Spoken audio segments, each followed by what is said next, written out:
ตอนที่สมองตายเนี่ยยังไม่เสียชีวิตแต่พอคุณนอนโรงพยาบาลมาเป็นเดือนเนี่ยมันก็เลยแบบสมองตายมันก็เลยทำให้ปอดติดเชื้อไงทีนี้มันไม่ใช่บอกว่าปอดติดเชื้อนี่เป็นสาเหตุวันนั้นแต่วันนั้นทหารเนี่ยเขาก็ดูเหมือนจะขอโทษทีนะไม่ยืนยันแต่ว่าฟังตอนแรกที่เขาพูดคือหกล้มในห้องน้ำใช่ไหมฮะเขาบอกว่าคุณอับดุลลอฮ์ในหกล้มในห้องน้ำเหมือนจะพูดอย่างนั้นแต่ว่าอันนี้คือไปสอบกันอีกทีเราก็ไม่ได้กล่าวหาว่าทหารซ้อมว่าอะไรหรอกแต่ว่าหมายถึงว่ามันเป็นปัญหาของระบบเนี่ยมันเป็นปัญหาเชิงระบ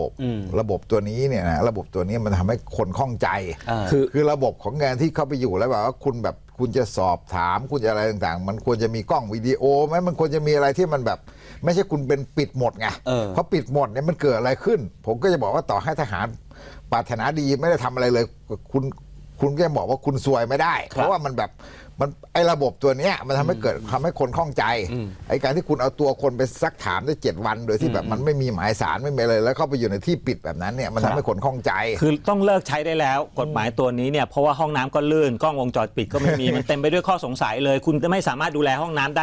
ไม่สามารถดูแลกล้องได้เนี่ยคุณยิ่งต้องไม่ควรใช้กฎหมายพิเศษแบบนี้พอใช้กฎหมายพิเศษแบบนี้มันก็ทำให้เกิดข้อสงสัยเต็มไปหมดเลยพอเข้าไปปุ๊บเป็นอะไรเนี่ยมันกลายเป็นว่ากองทัพต้องรับผิดชอบคุณต้องรับผิดชอบเลยไงเพราะนั้นเลิกกฎหมายตัวนี้เถอะมันทำให้อะไรทุกอย่างในนั้นเนี่ยมันเป็นแดนสนธยาหมดเลยแล้วมันไม่มีประโยชน์เลยกองทัพกลายเป็นเป้าอยู่ตลอดเวลาทั้งจริงๆแล้วกระบวนการแบบนี้มันเป็นกระบวนการถามว่าคุณให้เจ้าหน้าที่พนักงานตำรวจในการสอบสวนเนี่ยเอาความจริงไม่ได้เหรอได้ทั้งนั้นแหละไม่เกี่ยวเลยกับความมั่นคงแต่มันไม่มีหลักฐานไงกรณีคุณอับดุลลอฮ์นี่ก็ไม่มีหลักฐานแต่อ้างว่าสงสัยว่าไม่มีหลักฐานนำระดับอำเภอก็ไม่มีสนธิไม่มีประเทศไหนในโลกแล้วในประเทศอารยะในที่ไหนในโลกแล้วเขาใช้วิธีการซ้อมทรมานจะเอาหลักฐานเหรองั้นสารภาพมาดีกว่างั้นบอกมาเลยว่าต้องการซ้อมทรมานเพื่อจะเอาหลักฐาน ถ้าไม่ใช่ก็ทำไมไม่ให้ตำรวจดูเจ้าหน้าที่ตำรวจเขามีวิธีการไล่ตรรกะและเหตุผลในการหาความจริงอยู่แล้วยกเว้นคุณอยากใช้วิธีซ้อมทรมานเพราะงั้นแปลว่ากฎหมายพิเศษมีขึ้นมาเพื่อซ้อมทรมานเหรอแต่ถ้าไม่ใช่ต้องเลิกกฎหมายพิเศษพวกนี้ซะคือการซ้อมทรมานแบบนี้ต้องเข้าใจด้วยว่ามันไม่ใช่การซ้อมแบบใช้มือใช้ไม้อะไรอย่างนี้คือการที่เอาคนไปกักเนี่ยมันทำให้เกิดความเครียดมันทำให้เกิดความเครียดกักแบบคล้ายๆว่าคุณกักคุณโดนเอาตัวไปกักอยู่ในค่ายทหาร7 วันเนี่ยคุณเครียดใช่ไหมครับคุณต้องเครียดแล้วคุณจะมีความรู้สึกว่าหวั่นไหวมากอะไรอย่างเงี้ยคือโอกาสของการที่ถูกแบบรับสารภาพอะไรต่างเนี่ยมันเยอะไงแต่การใช้กฎหมายแบบนี้เนี่ยมันคิดเป็นอื่นไม่ได้ไงว่ามันจะมีการซ้อมทรมานแน่ๆเลย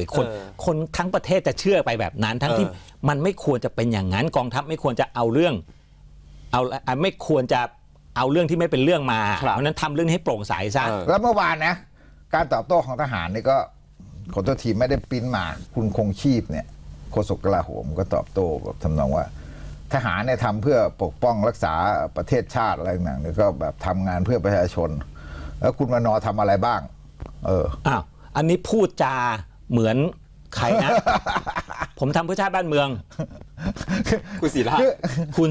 เลยคุณศิระเนี่ยโดนเท่าไหร่คือคุณเนี่ยแค่ว่าการที่มีอำนาจมีอาวุธมีเงินเดือนมันไม่ได้แบบว่าเราบอกว่าตัวเองรับใช้ชาติมันไม่ได้บอกว่าทำอะไรถูกหมดนะครับคือทำอะไรนี่มันแบบแค่ว่าแล้วผมย้อนเรื่องนี้ผมก็ย้อนหลายทีแล้ววันนั้นเนี่ยหลังจากเกิดเรื่องคุณอับดุลเลาะห์ใช่ไหมฮะสส3 จังหวัดภาคใต้เนี่ยทั้งฝ่ายค้านทั้งรัฐบาลสสยะลาพรรคพลังประชารัฐเองออกมาพูดเรียกร้องมาควรจะยกเลิกกฎหมายพิเศษแล้วสสพลังประชารัฐใน3 จังหวัดนี้มีอยู่3 คนแต่ตอนหลังเงียบหมดคือ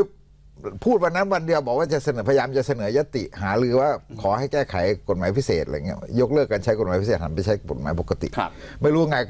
ก็เลยเงียบไปซึ่งอันนี้ไม่ใช่เรื่องของฝ่ายค้านมันเป็นเรื่องที่จริงๆทุกฝ่ายก็เห็นร่วมกันนะฮะโอ้โหผมอยากให้เปิดภาพที่นายกตลกเมื่อกี้นี้ดูอารมณ์ดีแล้วตัดมาที่ภาพเรื่องนี้ตัดมาเรื่องนี้เลย ให้เห็นว่านี่คุณครับอิซอมมูซอเนี่ยเพิ่งเสียชีวิตนะฮะภายใต้การดูแลความรับผิดชอบของรัฐมนตรีกลาโหมซึ่งบังเอิญชื่อพลเอกประยุทธ์จันทร์โอชาเป็นรัฐมนตรีกลาโหมด้วยนะฮะ